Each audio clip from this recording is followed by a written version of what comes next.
Hello students, આજે આપણે પીડિયાટ્રિકની અંદર ભણવાનું છે વિનિંગ ડાયટ. તો વિનિંગ ડાયટ શું છે? તો winning diet it is also known as complimentary feeding. કે વિનિંગ ડાયટનું બીજું નામ શું છે? Complimentary feeding. કે બ્રેસ્ટ ફીડિંગ સિવાય ઉપરનું જે તમે ફૂડ આપો છો બાળકને એને કહેવાશે કોમ્પ્લિમેન્ટરી ફીડિંગ. એની ડેફિનેશન શું છે? તો it is the process of giving the infant other foods and liquids along with breast milk after the age of 6 months. કે 6 મહિના પછી તમે બાળકને બ્રેસ્ટ મિલ્કની સાથે સાથે બીજા કોઈ ફૂડ અને લિક્વિડ આપો છો અને એ આપવાની જે પ્રોસેસ છે એને શું કહેવાય છે? Winning diet. As breast milk alone is no longer sufficient to meet the nutritional requirement of growing baby. કે આ જે ઓનલી બ્રેસ્ટ મિલ્ક છે એ લાંબા ટાઈમ માટે બેબીની જે ન્યુટ્રિશનલ રિક્વાયરમેન્ટ છે એને પૂરી પાડી શકતું નથી, કેમ કે બેબીનો ગ્રો થાય છે એટલે એની સાથે સાથે અધર ફૂડ પણ આપવામાં આવે છે. તો આ છે એની ડેફિનેશન. એના પછી છે પ્રિન્સિપલ ઓફ વિનિંગ ડાયટ. તો પહેલું છે practice exclusive breast feeding from birth up to 6 months of age and introduce weaning food after 6 months of age along with breast feeding. એ શું કરવાનું છે?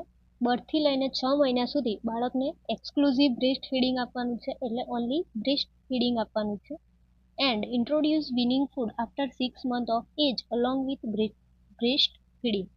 તો પછી 6 મહિના પછી તમારે વિનિંગ ફૂડ આપવાનું છે અને સાથે સાથે બ્રેસ્ટ ફીડિંગ પણ આપવામાં આવે છે. બીજો પ્રિન્સિપલ છે continuous frequent on demand breast feeding until 2 years of age. કે બાળક જેમ ડિમાન્ડ કરે એમ એને કન્ટિન્યુ બ્રેસ્ટ ફીડિંગ આપવાનું છે અન્ટિલ 2 years ઓફ એજ, 2 વર્ષ સુધી. તો આ છે બીજો પ્રિન્સિપલ. ત્રીજો પ્રિન્સિપલ છે feed infant slowly and patiently and encourage them to eat but do not force them. કે જે ઇન્ફન્ટ છે એને શું કરવાનું છે? સ્લોલી અને ધીમે ધીમે પેશન્સલી એને ફીડિંગ કરાવવાનું છે અને ઇન્કરેજ ધેમ ટુ ઇટ કે બેબીને ખાવા માટે ઇન્કરેજ કરાવવાનું છે, એટલે કે પ્રોત્સાહિત કરવાનું છે. બટ ડુ નોટ ફોર્સ ધેમ, ખાવા માટે વધારે એને દબાણ કરવાનું નહીં. ચોથો પ્રિન્સિપલ છે practice good hygiene and proper food handling to reduce the risk of diarrhoea.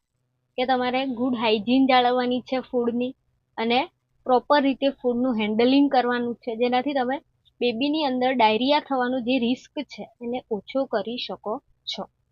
એના પછી start at 6 months of age with small amount of food and increase the quantity as the child gets older.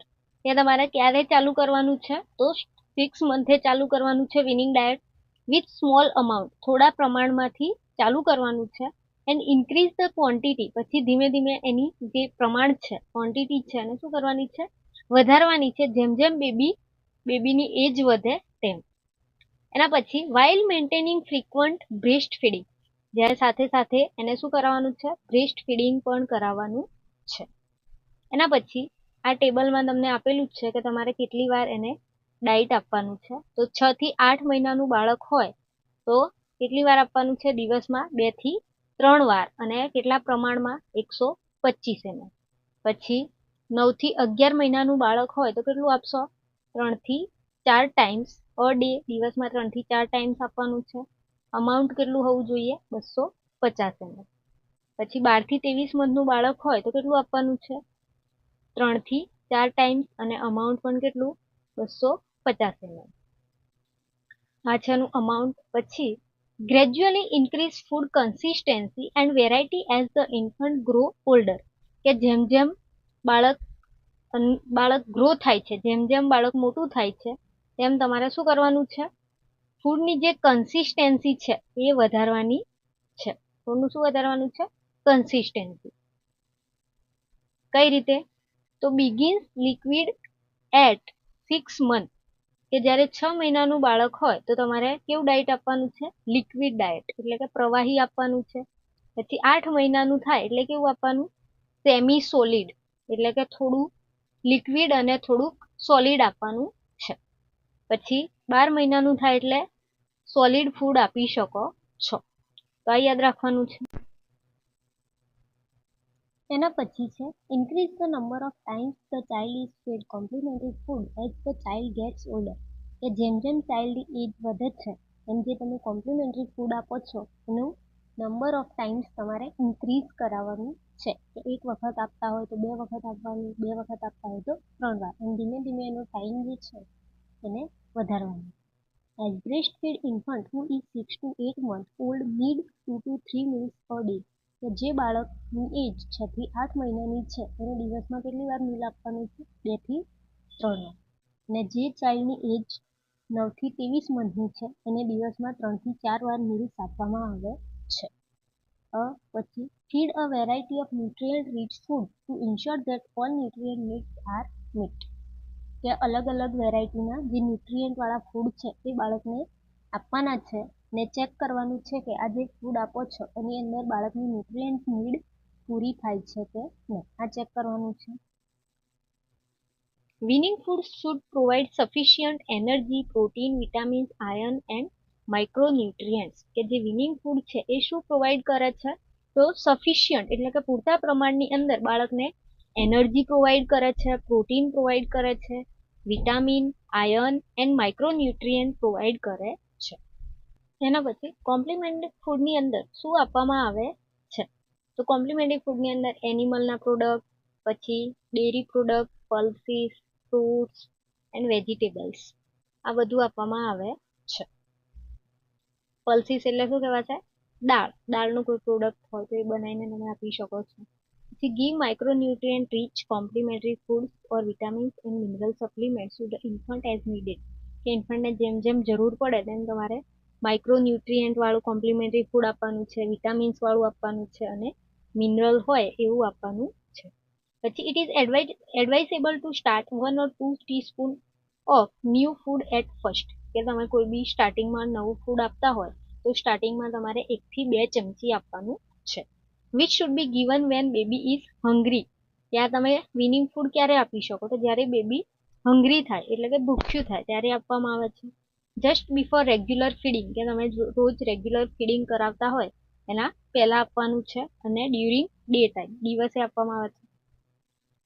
પછી winning ફૂડના example શું છે? કે winning ફૂડમાં તમે શું આપી શકો? તો according to the child's ability to feed are. ચાઇલ્ડની એબિલિટી પ્રમાણે તમારે ફૂડ આપવાનું છે.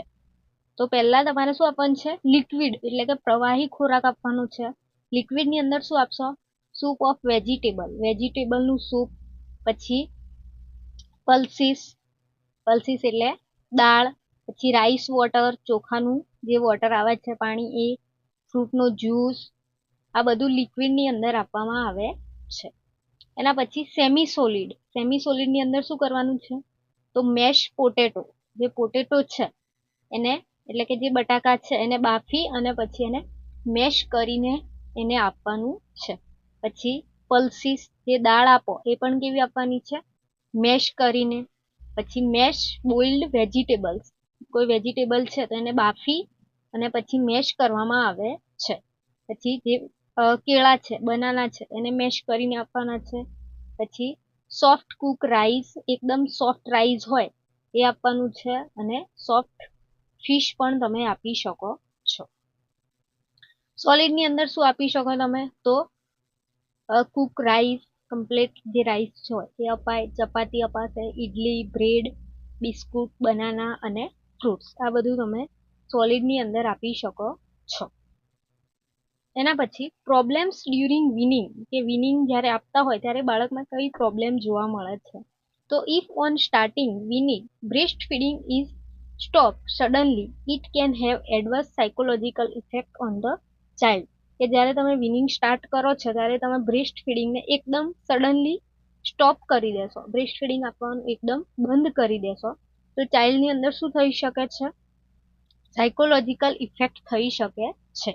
એટલે આ પહેલું છે. બીજી પ્રોબ્લેમ છે if prepare unhygienically or not digestible properly can cause diarrhoea. જો તમે વિનિંગ ફૂડ છે એ અનહાઇજીન રીતે બનાવો અને નોટ ડાયજેસ્ટ થાય, જે બાળકને ડાયજેસ્ટેબલ ના હોય, પાચન ના થતું હોય પ્રોપરલી, તો ડાયરિયા થઈ શકે છે. If weaning foods are not nutrient rich the child can develop malnutrition. જે વિનિંગ ફૂડ છે એમાં ન્યુટ્રિયન્ટ ના હોય તો બાળકની અંદર માલ ન્યુટ્રિશન જોવા મળે છે, કુપોષણ જોવા મળે છે. If they are allergic to certain foods, child may develop indigestion, abdominal pain, diarrhea or rashes.